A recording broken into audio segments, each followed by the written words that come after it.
W. Road, a band of New Mexico Japanese Americans heading into the small town of Lordsburg. It is October 2018, and we have traveled 225 miles from Albuquerque to see the fruits of our labor, a traveling exhibit on the World War II Japanese American prison camps of New Mexico, Confinement in the Land of Enchantment. That moment in time, these elementary school kids knew a lot more than I did, and probably a lot of adults in New Mexico did, about the Santa Fe internment camp. So it's not an issue of age, it's a matter of access. And that's what these kids had, and that's why they were able to do what they did. Questions like that kind of get you to think about what you know in a different way, and it doesn't necessarily give you an answer. Like, what's more important during wartime, freedom or security?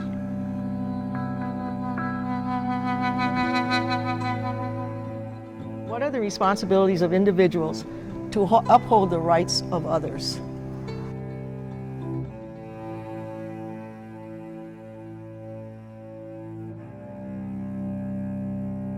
Unlike the Japanese immigrant men who were rounded up by the FBI in the days immediately following the attack on Pearl Harbor, we on the West Coast were not incarcerated until after the signing of Executive Order 9066 by President Franklin Roosevelt on February 19, 1942.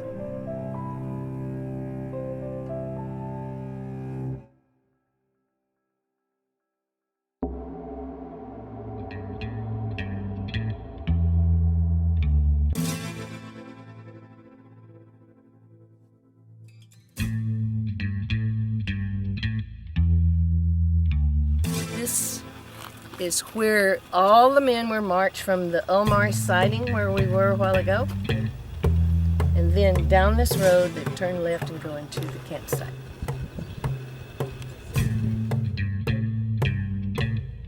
But when those guys got here and they took a look at them, they were average ages of 55, like from 50 to 80. It was hard to see any kind of threat in them. They represented community leaders, anywhere from ministers, school teachers, prominent business people. Now there was great fear because we had so many men that were in the Bataan Death March. Stories were coming back about the cruelties there. This was the enemy.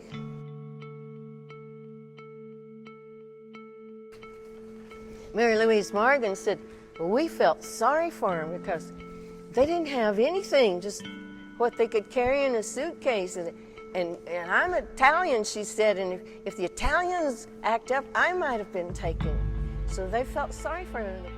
On July 27, 1942, two newly arrived Issei men were shot and killed by a guard during a 2-mile march from the railroad siding to the Lordsburg prison camp. Up this concrete abutment and rested. And then up this way, according to Burleson, they could speak English because they asked to relieve themselves, and they did.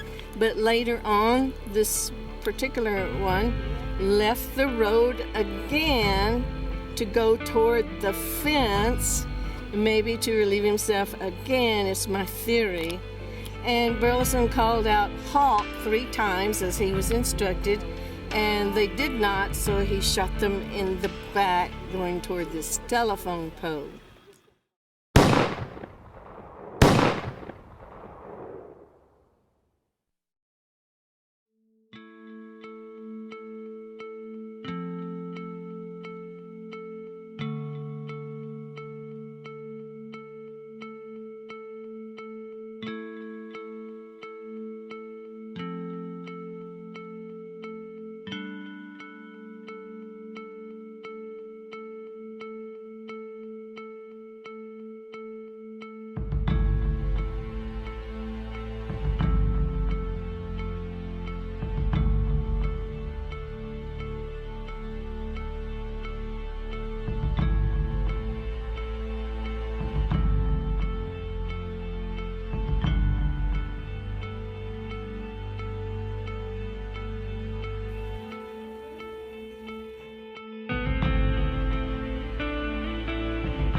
exhibit has developed since you've been on this 2-year journey since the exhibit first received funding, and just describe a little bit to us, what's here and what you have planned potentially in the future as well. Started with this very modest grant from the JACL program, Japanese American Confinement Sites program.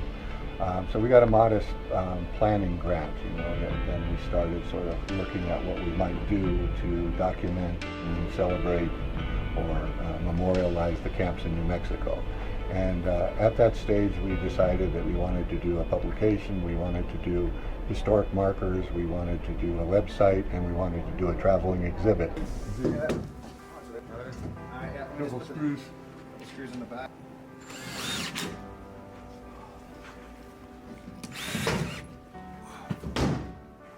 Is that the last one? Sweet. Good, good. Just continue.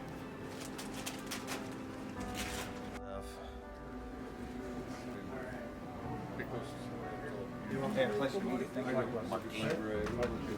Nice to meet you. Thank you. I'm glad. Great. Yeah, it was our student who built the walls. Wow. Okay. Shoot, chef.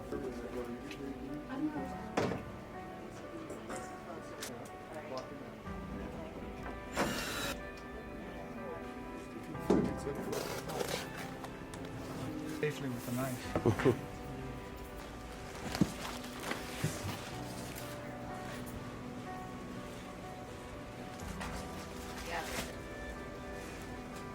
One for half panel on the side.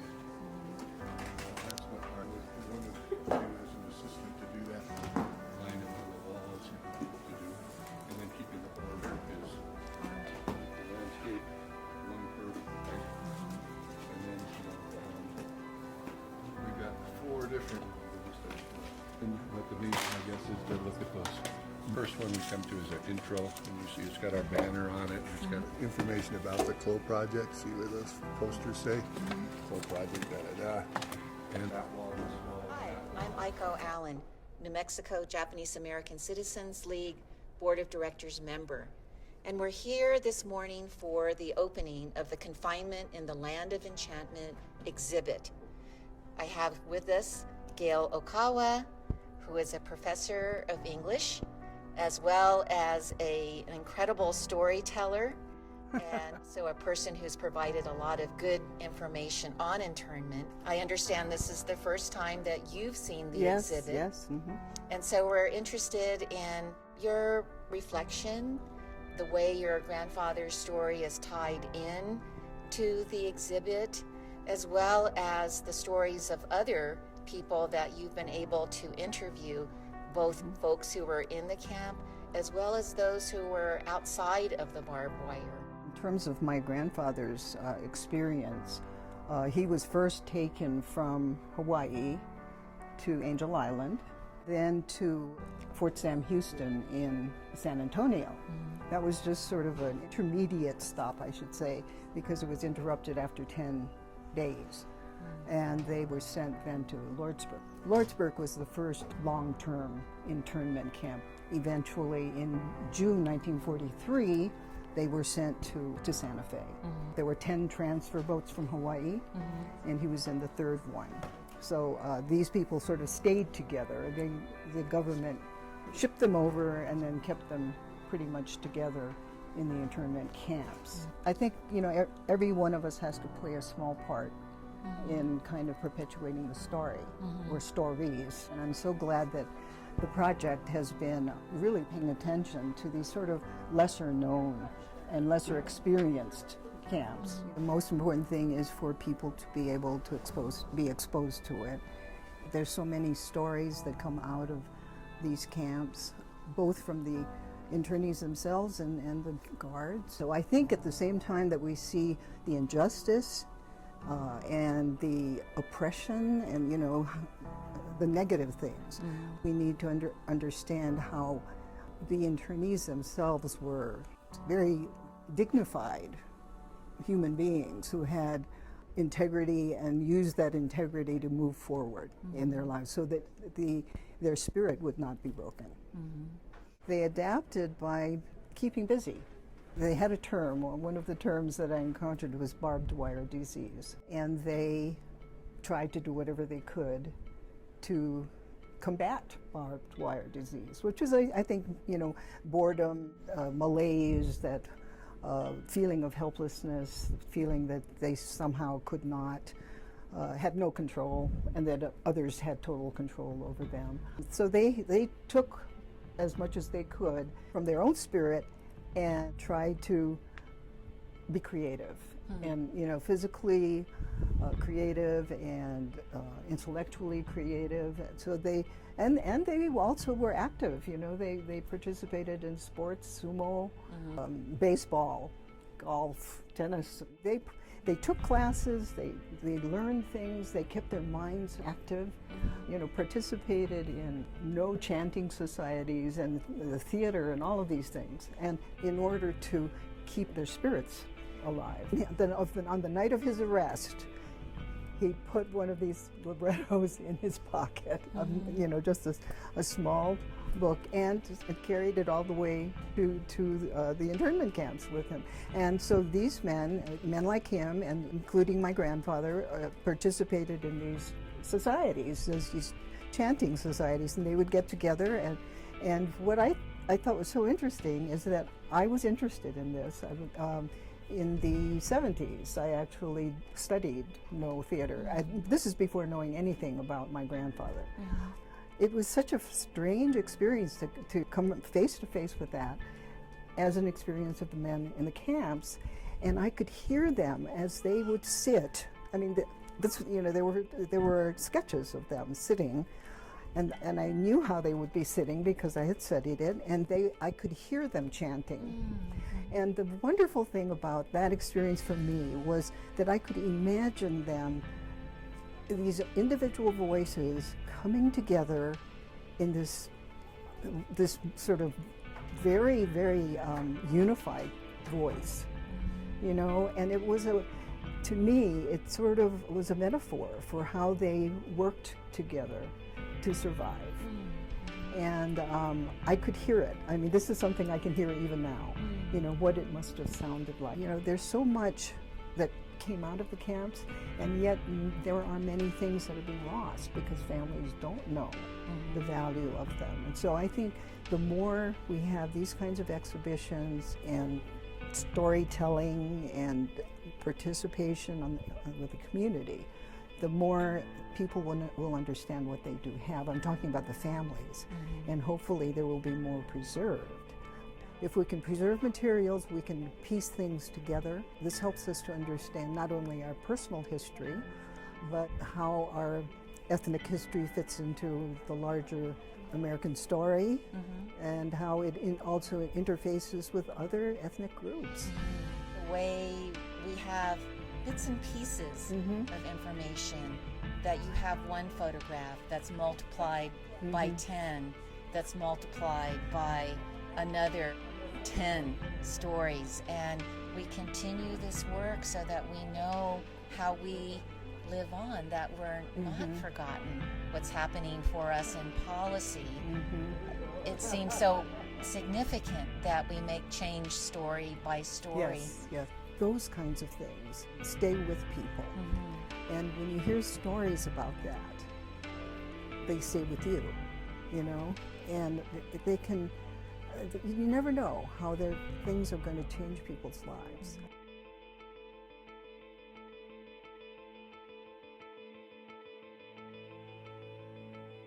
As a kid, I remember sitting on the barracks of Block 44, opening packages stamped enemy alien mail from my father's canteen in his prison camp in Santa Fe.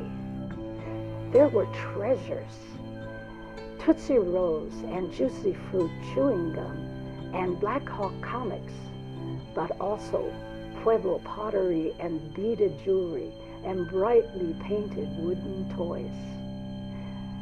I thought New Mexico was a magical place. And now, all these years later, I still do. Because now I delve into the magic and the mysteries of the stories of Lordsburg, Santa Fe, Fort Stanton, prison camps, but also the small Japanese American communities that dotted the map of New Mexico long before World War II.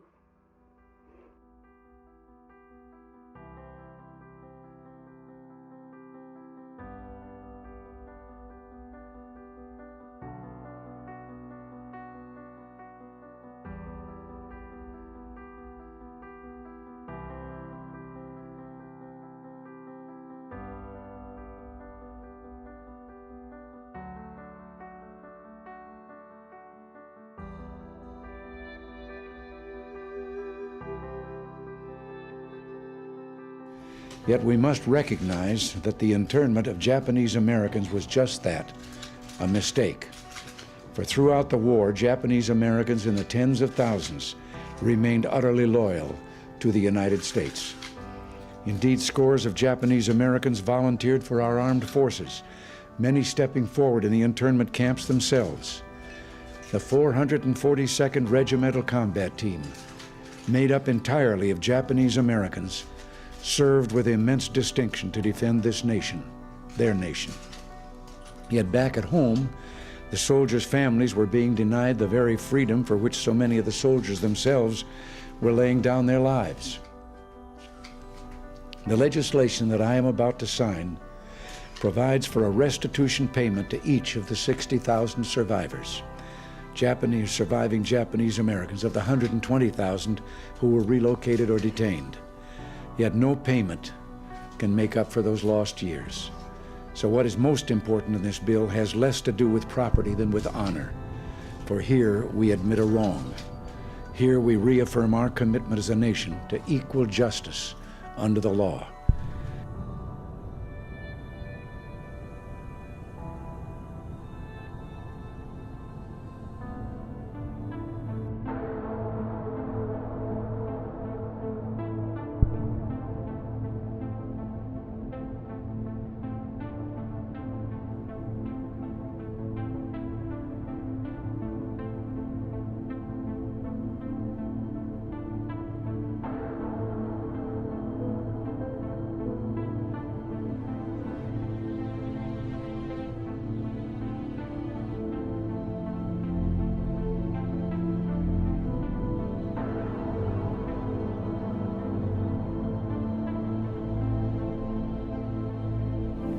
December 7th, 1941, a date which will live in infamy. The United States of America was suddenly and deliberately attacked of the Empire of Japan. On the ways, that was where the raw sewage flowed over there. You could always, when the wind was blowing right, you could smell it. They got a lot of stuff. There used to be like a holding pond with sewage. Oh, it smelled. You know, us kids used to go across and go down the road and across the way because there are 2 apple trees, green apples. So whenever it was ready in the fall, we'd go out and then we'd get tummy ache. I go back to that night when everybody had to leave, and I wonder about the drive in the car. You know, kids look out the window. I know they sleep when they're on vacation, but this wasn't a vacation. Yeah. It was frightening because, for one thing, we didn't know where we were going, right? And the other thing is seeing my older brother and sister throwing stuff into the trunk of the car, not knowing what are they doing, only what they can carry. You mean that January, yeah. Cold outside. It was cold and it was close to midnight, if I recollect. I didn't know the time. Did y'all keep the dog outside? Like, was that your warning sign that somebody was coming? Did he start barking? Yeah. And let you know? Well, that was before. Yeah. That was December 9th, I think, yeah. But, you know, that night when the vigilante group was coming the immigration authorities told my sister Kathy, Mary, my younger brother Bill, and I, all four of you guys get in the back seat of the sedan. So there was no safety guards at that time. So we were grabbing each other and crying, and I always remember we just cried and cried and cried, and I don't know how we fell asleep. Cried yourself to sleep. Yeah. When we woke up, my father, I think, was the one next to the immigration authority was driving. He said, "Oh my gosh, there's mountains," and we woke up and we could barely see the glimmer of light in the background. You could see the mountain. Did you think you were still in New Mexico? No, we had no idea. You'd never seen mountains, huh? We had never seen mountains ever. That was so exciting because my dad was excited. But all of a sudden we forgot where we were going, what we were going to do. It was the sight of a faint sight of mountains. The snow cap on the top, probably. Well, later we saw that later, but it was an exciting moment. So, but when we came to Fort Stanton, we never got past the gate because my sister said, "Wait a minute, boy." When she jumped out of the car, she said, whoever it was, the authority, "Wait a minute, you're gonna stick us in there, over there with those people?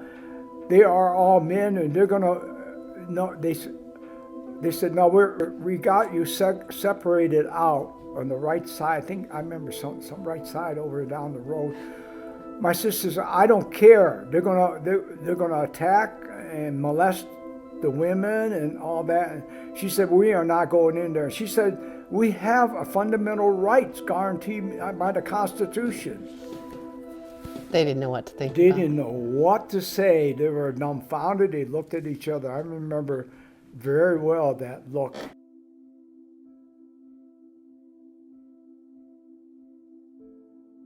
You know, when Pearl Harbor was attacked, she and Lil Kimura realized they had to take charge. They had to grow up. They really knew that they had no options left, that they had to make the decisions because the parents lost their authoritarian rights.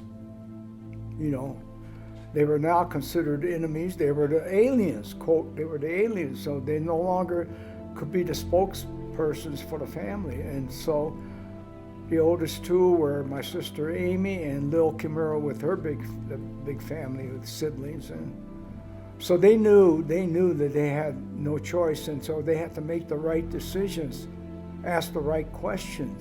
It couldn't be children anymore. They were no longer children. Yeah, I would say that.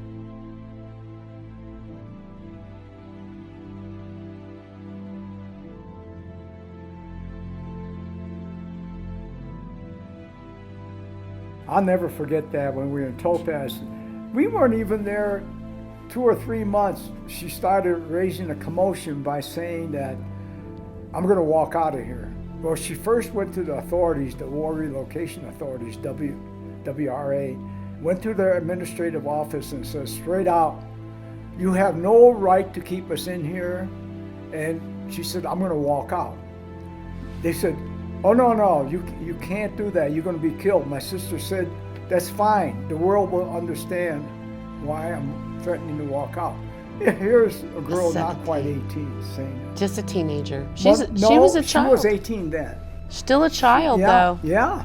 So we sort of adjusted, but my parents and my older brothers and sisters said, "Don't ever talk about where we came from. Don't ever talk about anything in the past. If kids ask, just shrug your shoulder, don't say." And that's how we went through grade school, through high school. Sounds like how World War II. Yeah, we never talked about it. Yeah. It's ironic in a way, but I said, "Aiko, when were you first asked about internment in a camp?" She said, "About the same time you were, about 30 to 40 years after we graduated at a high school reunion. They started hearing about it back in the, no, it was about in the 1970s. I think we were maybe 15 years out of high school, and they said, "How come you never told us about that?" Because that all started coming out in both school textbooks and all that. The government finally allowed American people to know that Japanese happened. Americans were interred in these camps. So we said, you guys never asked us, so why would we tell you? But we survived. We all survived, thank goodness.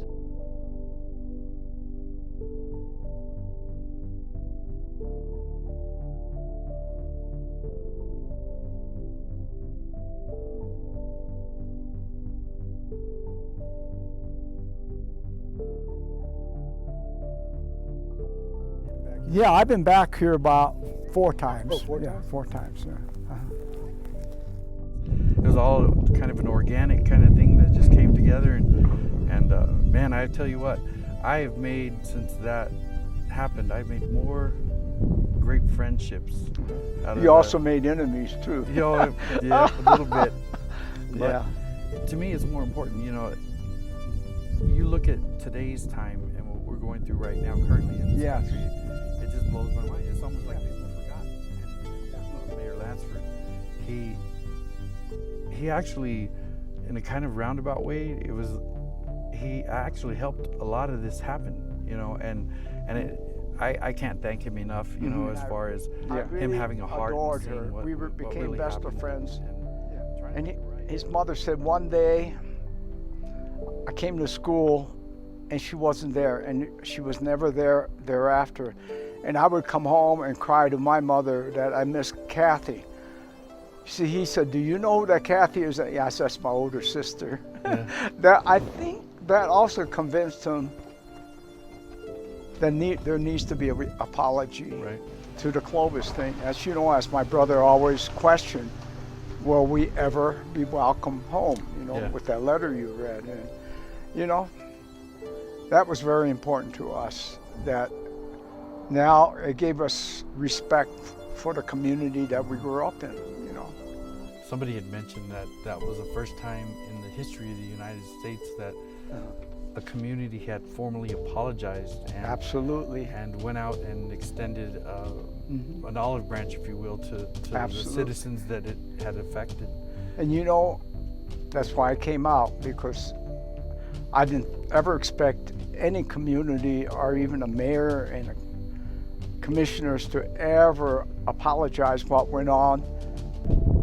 As the great philosopher Santa Anna said, if you choose to ignore history, history will repeat itself. I've learned a lot. That's another crazy part. I've learned so much about people always ask me, well, you're Hispanic, so why should you care? And that I don't know why they ask that. In my own mind, I guess it just pisses me off, because why shouldn't I care? Yeah, it doesn't matter who you are. If you care, you're going to go out. Yeah. Yeah. To do what's right the wrongs. Yeah. That's important, really.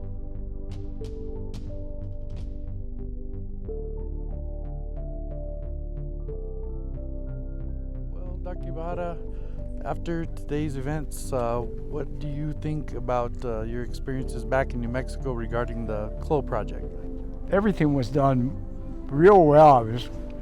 They compacted everything the way I would expect them to do, meaning that nothing was left for doubt. Especially, I like this, that they covered this area quite well. You know, I'm just tickled pink that you guys left something for history. I was surprised that good questions, a lot of very interested people today.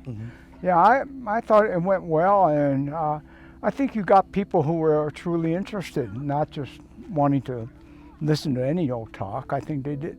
They were truly interested in what happened to Japanese Americans. So. Yeah, and they had really good questions too. Yeah, they sure did. I was tickled pink too. Well, Dr. Roy, matter of fact, I'm gonna give you a hug. No handshakes around here. Hug. That's my buddy. He didn't just turn out a paper for college work, but he truly committed himself to understanding the things that happened. And I know that because I kept an eye on what he was doing.